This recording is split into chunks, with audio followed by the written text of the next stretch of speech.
village of Na Luum Ca that is found in the jewel of Belize where the biodiversity flourishes.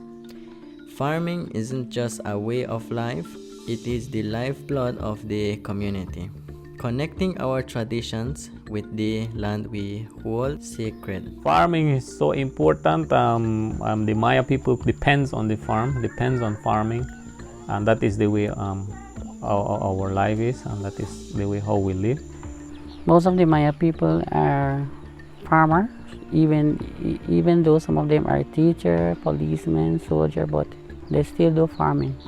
You need to plant your own food that you eat because food at the market right now are very expensive, and canned goods are not healthy, so we need to eat fresh fruits or vegetables that come from our farm.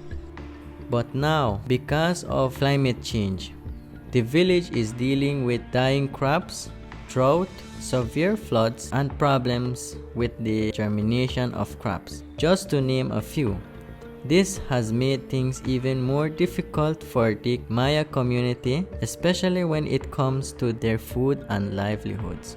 Our Maya people used to their planting season, but nowadays we see that those seasons or those time that we used to is not there anymore.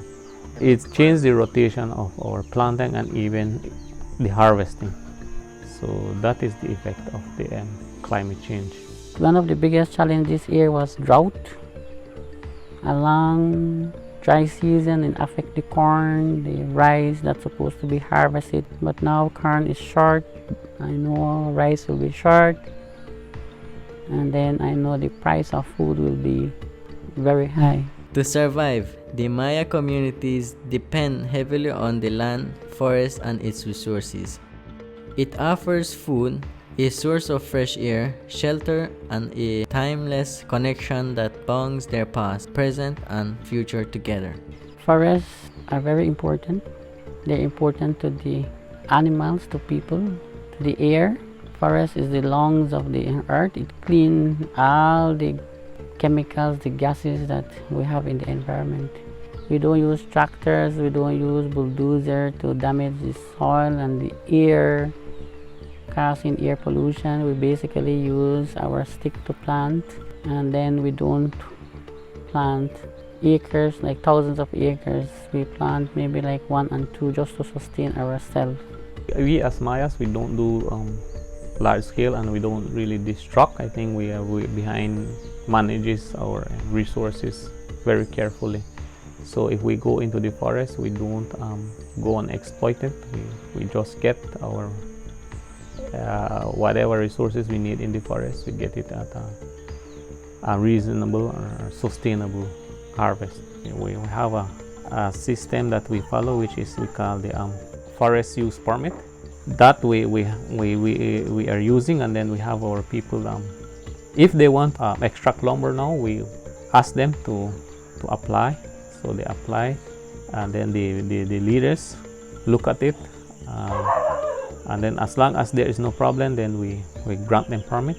Using the permit, they can harvest their lumber. Using that permit will help us protecting it so that we don't exploit it, we don't go over harvesting. My strong message is to let us protect our forests by educating one another. How do we go about using resources in the forest? As the villagers unite to battle increasing effects of climate change, they realize that not only their survival, but the very essence of their existence depends on educating all generations about learning how to use the forest resources wisely. Remember, a healthy forest is a healthy people and a healthy community.